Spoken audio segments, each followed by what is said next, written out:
Hey, have you stumbled across this series and are a little confused looking at past episodes? Because there seems to be kind of a bit of a language swap happening halfway through? Well, I started this project a few years ago in my mother tongue, German, but I don't really do very much else in German anymore these days. Every game I play, book or article I read, show or movie I watch, it'll generally always be in English, and perhaps most importantly, there's no German channels that I watch on YouTube anymore. So I figured I'd enjoy working on this series more if it fit between all the Minecraft videos that I actually watch day to day, thus the whole revamp of the series that's happening right now. Now, it's fair to bring up that with such a fairly big change, it would make sense to just start a new series that's gonna be English from the start. But I've grown quite fond of this Minecraft world and I want to see where it's going. I don't want to abandon that yet. So, however strange that may be, I've decided I'll just keep the same series going and accept and try to deal with the weird transition phase that's happening right now. If you speak German, great! You can skip this video and watch the whole series no issues. Enjoy! If not, episode 23 is the first English episode, and I'll give you all a quick summary of everything that has happened up to that point in this here video, so that you'll then, hopefully, be able to enjoy the series normally from that point onward. Now, without further ado, I started in the treetops along this riverbank, from where I made my way into a small cave system to prepare some basic starting gear, and basically left immediately after to find a location I'd actually want to begin building up some stuff in. Along the way, I stumbled across my first pet of the series, who saved my butt from some angry skelly boys. His name is Bruno, and he's a good boy. I didn't have to travel much further before I happened upon a fancy meadow I decided to settle in. It came with goats, cool llamas, and a donkey. And so, the first build of the series was erected. A watchtower on a hill, so you can recognize the area as mine, even from far away. I set Bruno down near the staircase in episode 2 and have not moved him since. Sorry buddy, I think this shall be your resting place for all eternity. But, now that I had this fancy schmancy tower here, the surrounding area was a bit lacking, and I began reshaping it more and more as time went on. The little ugly mountain turned into a big old mountain range, and that's still being worked on today. Might have bitten off a bit more than I can chew on that one.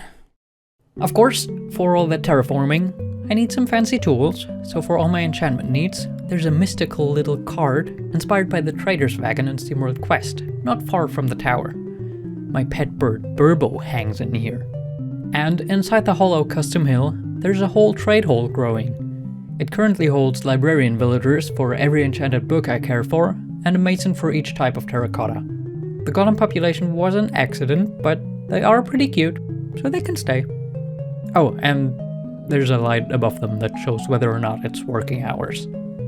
This secret mountain lab also houses a creeper/spider farm and a small bamboo and sugarcane farm.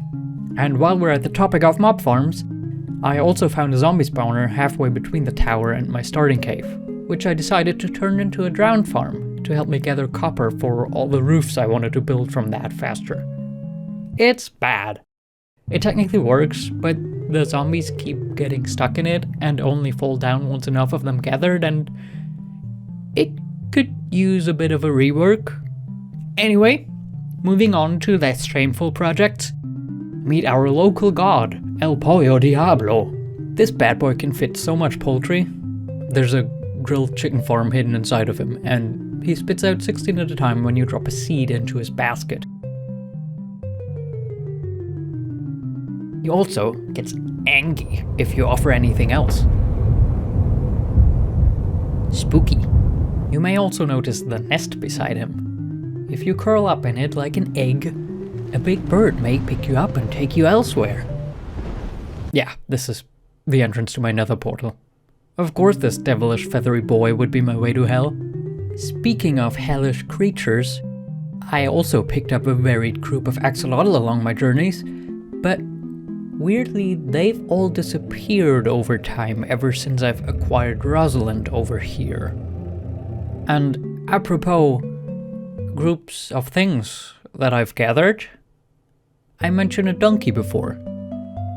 I collected more donkeys and used those to make even more donkeys. I had made it my goal to breed up the best donkey possible before the breeding system had been updated, and for the longest time I just let free all the disappointing results, of which there were a few. So there's donkeys running around everywhere, and you'll happen upon them in the weirdest of places every now and then. By now, I've built a barn dedicated to my mount breeding endeavors, so no more donkeys are being let free now, but there's a good chunk already. And of course, all of these donkeys need to be fed somehow, so there's a big old wheat field just outside of their barn, and a dilapidated little windmill grinding all the wheat down to flour. There's a moss farm hidden underneath it that produces tons of bone meal. So the mill actually produces, meal. And apropos moss and producing things. Yeah, that's not a very good segue. Anyway, I built a sniffer farm as well. They're chilling on one end of the mountain range near El Pollo Diablo with the local druid, sniffing up flowers day in, day out. They're trapped between floating carpets, and a minecart beneath picks up all their finds. Now, moving on from the more naturey parts in the countryside, across the river we've got our industrial district. This mystery shack knockoff over here holds the slime stomper. There's a slime chunk underneath it, and all the big slimes are being reduced to a more manageable size down below, and then they're being pumped up and inside through a big pipe, where they get squished into slime balls, accompanied by a relaxing bell sound. The basement is my main base of operations. My storage and my most frequently traded with villagers are down here, and on the hill behind it sits my mud factory.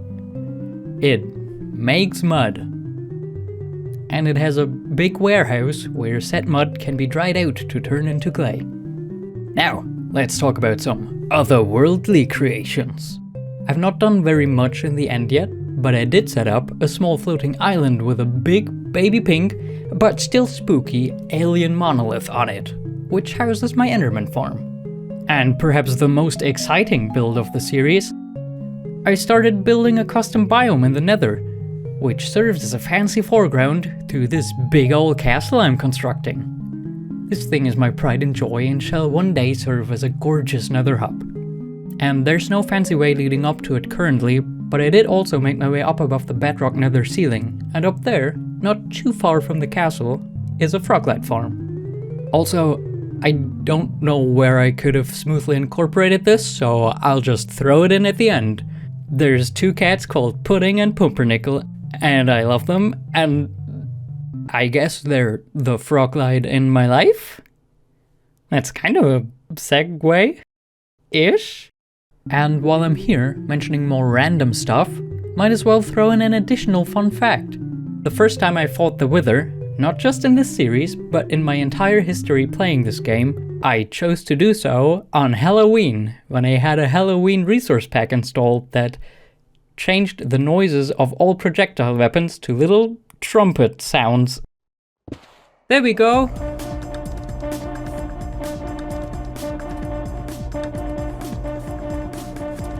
Die ganzen Schneemänner.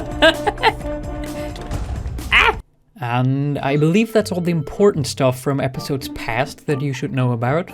I'll give you a couple more general pieces of information still, and then we should be all good to go. The difficulty is set to hard. I've disabled fire tick, so fire stays in place forever, never spreads, and doesn't destroy blocks.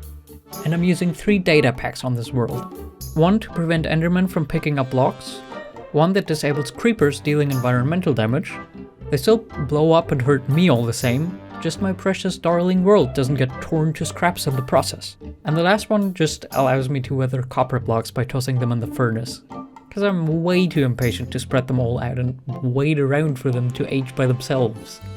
Now, I shall continue this series like nothing odd ever happened from this point onward, and hope it won't be too strange for you as a viewer. But if you would like to go back and watch everything I've just rushed through fully, I will put my beef with YouTube's subtitle editor behind for long enough to add English translations to all earlier episodes. I'll add them to the series playlist one at a time as I get done with each. Alright, now that we've got all that awkward introductory talk out of the way, I shall return to playing the blocky video game. You can just skip right to episode 23 if you don't feel like learning a new language or reading subtitles, and I hope you'll stick around and have a good time. I hope to see you in the next episode. Until then, bye bye!